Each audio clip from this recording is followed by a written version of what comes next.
The world of Redemption 2 is full of intriguing characters. Deep into the criminal underground, we see many of the West's most dangerous outlaws. Among them, one stands out, a Mrs. Sadie Adler. Introduced early in Chapter 1, she quickly gained notoriety and infamy among the Vanderlyn gang. Sadie is unique due to her gender and choice of occupation. While female outlaws existed, they were certainly less common and more out of the social norms of the era. So for this video, we aren't asking, is Sadie Adler historically accurate?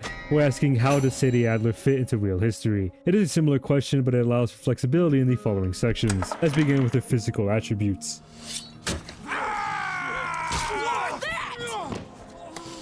Mrs. Adler's exact measurements are quite difficult to determine. Since no real answers are available, we use an estimate based on the height of other NPCs. Using this, Sadie stands at around 5'6" and is about 136 pounds. In terms of conversion measurements, that is 167 centimeters tall and 62 kilograms. Comparing this to the average height of an American woman, which is 5'3", Sadie is a bit taller. Weight-wise, I found out the average weight for a woman was 123 pounds. Sadie surpasses this weight by 13 pounds. So Sadie passes the average height and weight for women, even if it's by a little bit. The one thing I'll add here is that these numbers were pretty difficult to verify. I got a mixed bag of numbers that varied from 5'3" to 5'7". Weight-wise, the only number around is 120 pounds. So I'll be honest, take these numbers with a grain of salt. Moving on to her other features, we see blonde hair, brown eyes, and a few facial scars. The blonde hair and brown eyes fall under some of the most common features worldwide. 79% of people across the globe have brown eyes, and blonde hair can be found in about 4% of Americans. Do take these numbers lightly since they don't really apply to specifically women in the 1890s. Point is, Sadie Adler falls under some of the most common categories for her look. Her scars, unlike John Marston, don't really have a story behind them. With a history of running a ranch with her husband, Jake Adler, these markings could be resulting of that. The way her hair is styled is also unseen in photographs. Her hair is tied back and half hanging over her shoulders. In these photos, we see women had tight buns that held their hair in their circle-esque formation. This poofy look is never replicated by Sadie, even when she disguises herself in the mission Goodbye Dear Friend. Although there is this to consider about these photographs, they were a special occasion, so it makes sense that these women would make themselves as presentable as possible. Since Sadie isn't a playable character, her styles are a bit more locked. Her durability is the final aspect to cover here. Since her appearances are a bit more scarce, we don't see her take much hits. The worst injury we see her sustain is in American Venom, where she is stabbed in the lower abdomen area. This area houses corners of the intestines and a kidney a bit further behind. Sadie managed to withstand a 6-inch blade being driven into this area. She even removes a knife, which is something you shouldn't do. Despite the blood loss and freezing temperatures of the surroundings, she manages to survive and attend John Marston's wedding. While this is the only durability feat we have of her, it still does a good job of showing how tough this outlaw is. Let me know of any more showcases of her strength down below, but for now, let's move on to her skill set.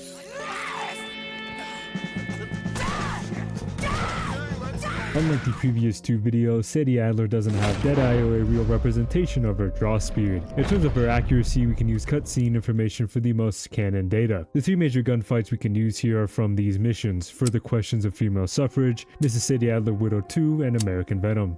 These missions span across the story of Redemption 2, so it'll allow us to get the most accurate information. In her first combat encounter, she manages to take care of herself, but still a bit sloppier in her shooting. She helps Arthur fend off the Lamorne Raiders and shows potential. Moving forward to Chapter 6, Sadie is more experienced in combat now. She leads the assault on Hanging Dog Ranch and barely needs Arthur's assistance here. She demolishes the defenses and manages to make it to the same man that ruined her life. More on this later. The final example is American Venom, where she confidently walks up the mountain, gunning down any outlaws across her path. While this is short-lived, the fact still stands that Sadie Adler is a formidable ally. While very sloppy in her shooting, she manages to make it work. This type of gunfighting is more accurate to real life. Real-life gunfights are messy and quick encounters. Not everyone was calm and stone-cold in their killing. Most were fumbling and high off adrenaline, just trying to survive. No one that went out looking for fights lasted very long, so her style of sloppy yet effective fighting is accurate. Looking at prominent female gunfighters of the era, we have Annie Oakley, Calamity Jane, and Belle Starr. Annie Oakley and Calamity Jane were sharpshooters that appeared on Buffalo Bill's Wild Show. Annie Oakley was famous for her incredible deadeye. She was known for shooting a cigar out of her husband's hand and for splitting a playing card's edge from 30 paces. Okay, so future Duke here, I kind of want to clear things up about what I'm talking about. So Annie Oakley and Calamity Jane were featured on the show, but Annie Oakley was the only one that was actually sharpshooting. Calamity Jane, on the other hand, was more of a storyteller daredevil, and the reason I included her in the script was because Sadie displays these daredevil traits when she is, executing plans, breaking John out of prison, and helping Arthur rescue Abigail. I'm not gonna lie, I do get kind of lost in the sauce when writing the script, and I just go off in a little tangent, so I'm just gonna fix myself here. I also want to make it clear that I know there's a difference between like controlled target shooting and then an actual life or death situation where you need to fight your way out of it. Obviously, if you're good at shooting, there's a chance you might be able to transfer those skills into a fight, but at the end of the day, a random encounter is always just going to be left up to chance and luck. So take that into consideration when like looking at Sadie accuracy. So yeah, there's that. Back to Sadie, she displays certain aspects of these characters. She has the sharpshooting skill from Annie Oakley and Calamity Jane, and Adler lives an outlaw life like Belle Starr. Other aspects of her skill are harder to find, but we see peeks into her previous life before being a vengeful shell. She mentions how she and her husband shared the work. All of it. I was out in the fields. I can hunt, carry a knife, or use a gun. Using the context clues here, Sadie wasn't the average housewife. While she does know how to cook, she also knows how to get the ingredients necessary. This lifestyle was uncommon for women to have, but a rare few did live it, as seen in Calamity Jane. Other than this mention, there isn't much insight into Sadie's exact skill set. There are minor fun facts here and there, like the fact that she plays the harmonica, but I mean, there isn't much else. We'll move on to her personality now. Do it my way, honey. It's for the best. Get up someplace high, like... Immediately you can tell Sadie Adler is a unique flame. Her intensity and determination to wipe all O'Driscolls off the face of the planet sets her apart from other women. This desire is a double-edged sword, however, as it does force her to act compulsively. This puts her friends and allies at risks, even causing the death to a few. Rip Arturo Bullard. Sadie's brutality and cruelty is what motivates her and is also what slowly kills her. But it's clear she wasn't always like this. Underneath this extremely jagged exterior is a softer, more compassionate heart. We see this when Sadie interacts with Arthur, especially a high honor one. Over time, she opens up more and begins to see him as the best man she's ever known, other than her husband Jake. We see this compassion in chapter 6, where Arthur grows weaker and weaker as the days drag on. Sadie will take up the more physically demanding work to ensure Arthur's comfort and health. This kindness extends to John and his family. As a widow who was robbed of the familial life, she dedicates herself to protecting John, Abigail, and Jack to give them the same life Sadie never had. This compassion is still present 8 years later in the epilogue. Sadie has mellowed out a bit, though not enough to allow her to live a regular life. She believes her chances of a regular living have died with her husband. Her new mentality is doing dangerous bounty work until the job finishes her off one day. Her mentality is depressing, to say the least. Comparing her to real women during the era, this type of vengeful spirit isn't really seen. While of course women have lost their husbands and ways of life during the era, most didn't become this roaming vessel of violence. Even when looking at similar outlaws of the period, they weren't actively seeking over-the-top gunfights. Real outlaws were more products of their environment, simply going against the law due to circumstance. Sadie falls under this, but that's pretty much it. This is probably the most unique aspect of her, other than the obvious If Sadie Adler were to exist in real life, history books would definitely take note of her extreme prejudice against O'Driscolls and her tolerance for bloodthirsty violence. Speaking of history, we'll take a brief look at the history of Mrs. Adler.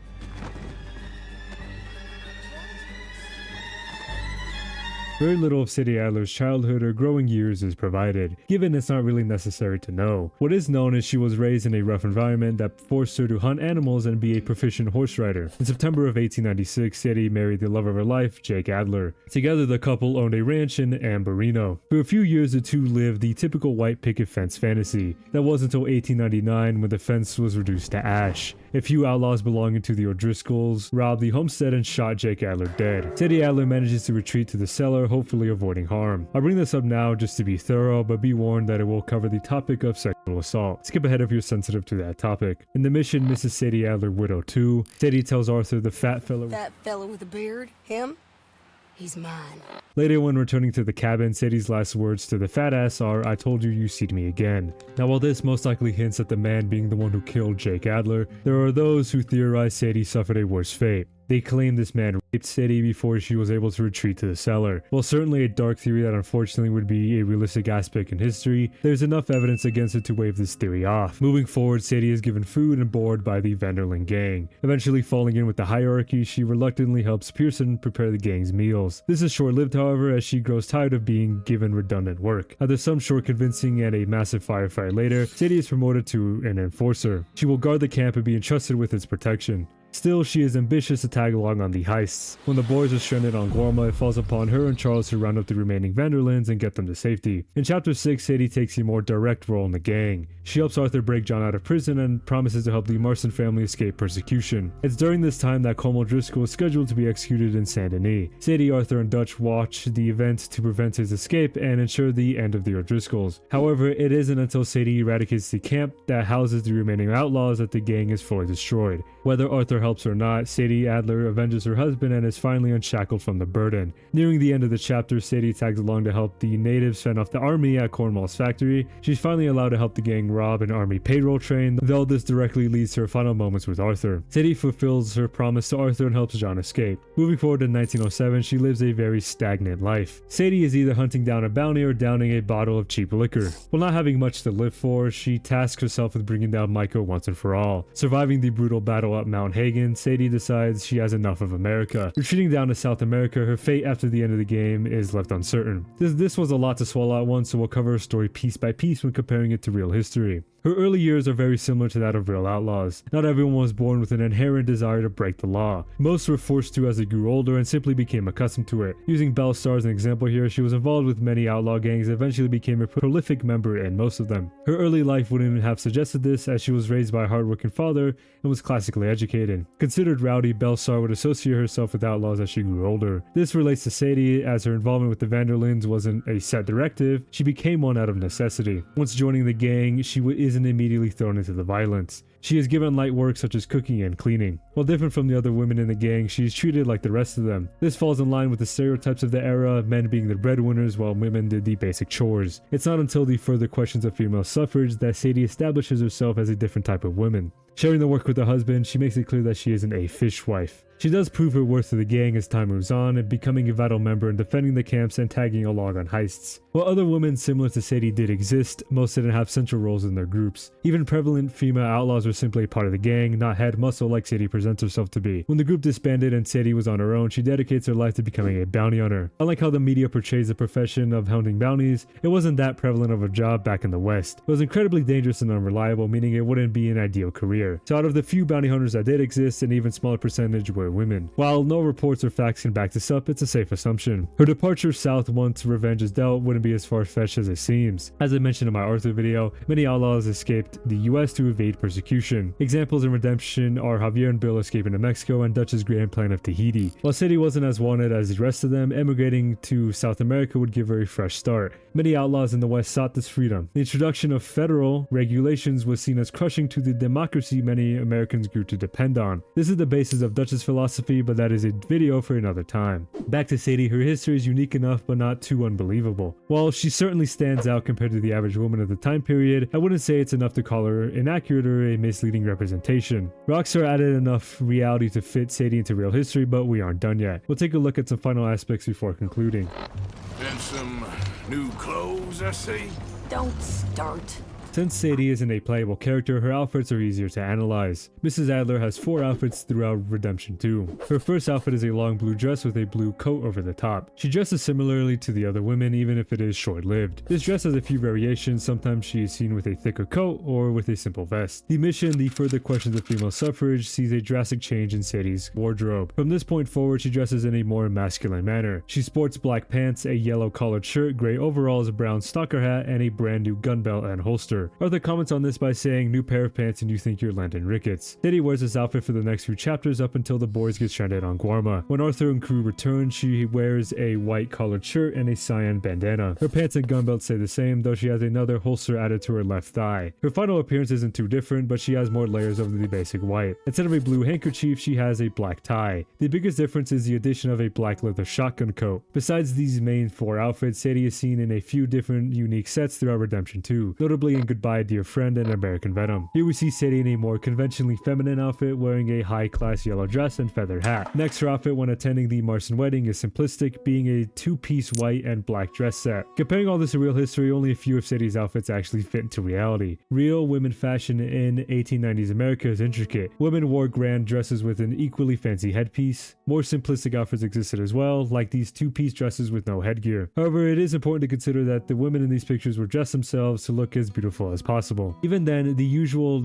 everyday wear wasn't that far off. Women still wear dresses, but more comfortable ones that allowed for movement. Due to gender roles, women had more self-expression in their outfits, though it wasn't enough for women to dress in collared shirts and pants. Common accessories were simple sun hats and umbrellas. Sadie only shares the hats, though her hat is a more classic cowboy hat. It's reminiscent of a stalker hat, however the brim is more curved. This can be due to age and wear though. The hat she wears in the Mission Goodbye Dear Friend is more accurate to the time period. The fancy feathers out of this scream upper class America. Her poofy dress seems a bit much, but considering this is Saint Denis, this would be the usual wear for the women. Her attire at the Marston wedding is very simplistic, more of an outdoor outfit. The plain dress and shirt would be comfortable to wear when being in the harsh sun. But Sadie herself says she isn't the type of woman to be baking apple pies in the warm light. She's the kind to dive into the mud to take down some filthy O'Driscolls. We can now move on to her gear. Sadie Adler's gear is more linear compared to the previous two videos on playable characters, so this section should be straightforward. He has a simple gun belt with 2 holsters and a bandolier in 1907. The idea of 2 hip holsters is more of a product from Hollywood. Having 1 holster was more than enough, but 2 is pushing wannabe badass territory. Since most towns didn't allow for open carry on gun owners, most had to hide their weapons in their pockets or tucked in their vests. Holsters were reserved for members of the law or those on the frontier. Owning 2 holsters was more of a status symbol more than anything. The bandolier would also be uncommon since they were mostly used by the military rather than civilians. Bandoliers also had to be customized to fit the proper cartridges. This took time and money, something most outlaws didn't necessarily have. So while Sadie's wearable gear is pushing historical accuracy, her weapons aren't. Her usual loadout are dual cattlemans and a custom carbine repeater. The Colt single-action army was a staple in the West, commonly owned by many across the frontier. Owning 1 was common, but owning 2 would be uncommon. While many outlaws sported 2 guns, they were used one after the other. Dual wielding was flashy and impractical, making it difficult to use in real life. Moving on to a rifle, the Spencer repeating carbine was developed in the 1860s. This allowed for mass production well into the 1890s, so Sadie owning 1 is well in line. She doesn't use this rifle as much as her pistols, but it does fit into history. Other minor weapons she uses across Redemption 2 are her knife and the Carcano rifle. The Carcano was a relatively new rifle as of 1899, so it would be an expensive purchase. Other than this, however, Sadie uses time period accurate weapons and equipment. With this, we can move on to the final conclusion. Shit! Give me a pussy or something! Get your own damn Pussy! So while Sadie Adler is accurate in her origin and unique in her personality, Sadie Adler's femininity is based on equality. She doesn't want special treatment or to be coddled. Sadie simply wants to share the work with the men. Her methods and dress wear do separate her from the average woman of the time period, but it isn't to say Sadie Adler is inaccurate. Is she a rarer archetype in the period? Yes, but not every woman was the stereotypical housewife. Women existed that followed the more masculine path, that of crime and murder. So to answer the question, yes, Sadie Adler would fit into real history. Her story of aggressive revenge would be passed down as folklore. Badass Adler taking down an entire gang after they destroyed her life. But that's enough for today, so let me know your thoughts and comment on the next character you want to be analyzed. Like and subscribe if you enjoyed it, but for now, stay safe out there and God bless.